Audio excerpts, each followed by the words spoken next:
recognize the other forms of music which are somewhere in the space that ether occupies, the downloads, the high resolution, the MP3s and whatever else that one may call music. So this started as a hobby, and it was largely a tinkering hobby. The old India was isolated from the rest of the world, and we are talking 1964, 65, and I was maybe about 6 or 7 years old, and it was almost difficult or even impossible to get a decent music system because nobody made one over here. So the way to get it was to look the Wednesday Times of India classifieds, and there used to be a section where equipment for sale, and these were largely people who had lived abroad and who had come back and who had brought in more than one music system and were trying to sell the rest of it. So that's how it started, and there was a fight every time because this was big money at that time. And then me and my older middle brother, we found somebody in Pune who had come from, I think from Africa or somewhere, and he was selling in the old days what used to be called a radiogram. I don't know if some of you might not be aware of what a radiogram was, because a radiogram essentially was a radio at the top, and it had a record turntable at the bottom, and usually used to look like a furniture box. So that one was for sale, and we said we want this, and the usual father, mother, child fight happened, and we said no, it's 5,000 rupees, we can't afford it. So lots of things happened, some of which I may not be able to describe, including some rolling on the floor. So eventually, I think we succumbed, and we got that radiogram, which I still have in my living room, and I play every other day. And that's where it started, and then it grew on me as a hobby, and we just got a little bit into the nitty-gritty of it, why it works, how it works, why does it sound so good, why does it sound not so good, and so on. And that went on to slowly develop over the last almost 40-45 years, and a chance meeting with somebody who had come to Pune in the year, I don't recollect it, I guess it must be 1994. A very senior scientist from Philips. The Philips company, as it then existed, was one of the major R&D based companies. I mean, at that time they had an R&D budget which was more than the budget of several small countries. And they pioneered many developments, and one of the big developments that was at that time was the video recording system or the video playback system. And Philips was the first company who developed that as a concept.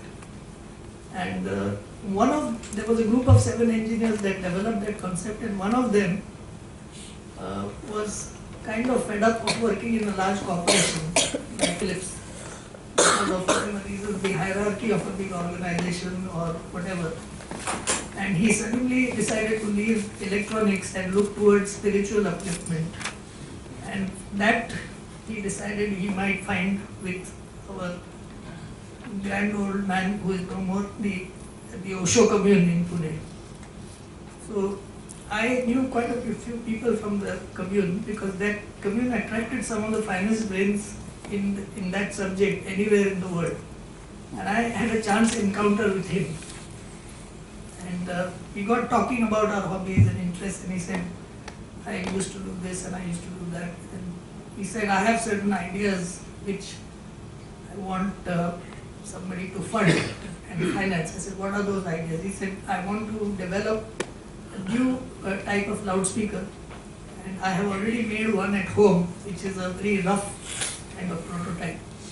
So we went to his home, which was a little flat in Koregaon Park, and listened to that, and it was quite an experience to listen to what he had produced. And that's where the process started. And initially we didn't have any idea. I mean, we didn't even know whether we were making a commercial product. We just went overboard, and I'm sure some of our executives, one of our senior most executives is sitting here in front of me. I'm sure at the back of their mind they must be saying, the boss's youngest kid has gone mad.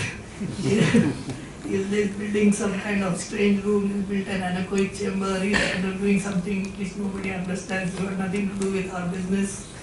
We're wasting a lot of time, we're wasting a lot of money.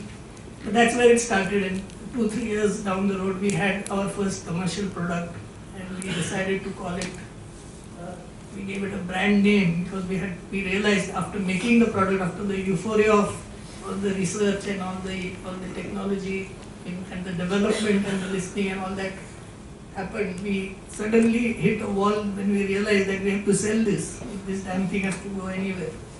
And that's where we started to create a brand, and then we decided to name it as Cadence. Of course, Cadence comes from Western music, which is a written form of music. Western music is completely written, and the cadences of the rising and falling of rhythmic notes is what is referred to as cadence. So that's how it started, and that's where the beginnings were. So just to get the audience on the same page, you had in those days electromechanical speakers, Right. or inductive, and you had certain constraints of that, which you said must be worked on. And then looking at the alternate technology, it was static, and then finally doing a hybrid speakers in the marketplace, and well debated in the marketplace. So can you kind of walk through? Yeah, now I think we are getting into a highly, from a generalized discussion into a kind of technological discussion, which might be boring to a lot of people. So I don't know whether we want to really get into that, but I can try and make it as simple as possible. But if people want to get into that, I'll be happy to answer this question. This is almost, he's a technocrat and this is a technical question. So Well, fine. Fine, we are right? fine. Now, most of us have seen the loudspeaker. Loudspeaker basically has looks like a cone. A cone is attached to a motor, and the motor has a magnet, and there's a coil, there's a voice coil. So the signal that comes from the amplifier is fed to the coil. There is a EMF that is generated within the coil, and the motor moves the cone backwards and forwards, and that results in the creation of a pressure wave, which is exactly a replica of what is recorded on your record or on your source, be it a tape or a record or a compact disc. That pressure wave generated by the cone, movement of the cone, is what hits your eardrum. A similar wave is generated in your ear through the drum or the wall of the drum, and that again is transmitted into an electrical signal in the brain, and that is heard as noise or sound or whatever you call it. Now, if you look at music is a very transient thing in the technical domain. It's not a fixed signal, it's not like a 50 Hz sine wave signal. It's a transient thing, it's a dynamic thing, and it's a constantly flowing thing. So therefore, there are a lot of other factors that govern the fidelity of recorded and produced music. So a cone transducer was one of the major ways of reproducing music for almost now the number of years that we have seen, and even today is the transducer of choice. Over the years, the materials by which these cones are manufactured, the magnets, the quality of the magnets, the quality of the motors, all of that has improved and has almost undergone a sea change. But in the 60s, there was a gentleman called Mr. Peter Walker from England, who developed a very elegant alternative principle of reproducing sound. And he made the world's first electrostatic loudspeaker. Essentially, the difference between the electrostatic loudspeaker and the cone loudspeaker was that the moving mechanism, instead of the cone, was a very thin mylar foil. And across the foil, there was a high voltage field that was created, and the foil moved pretty much like the cone and created the same effect.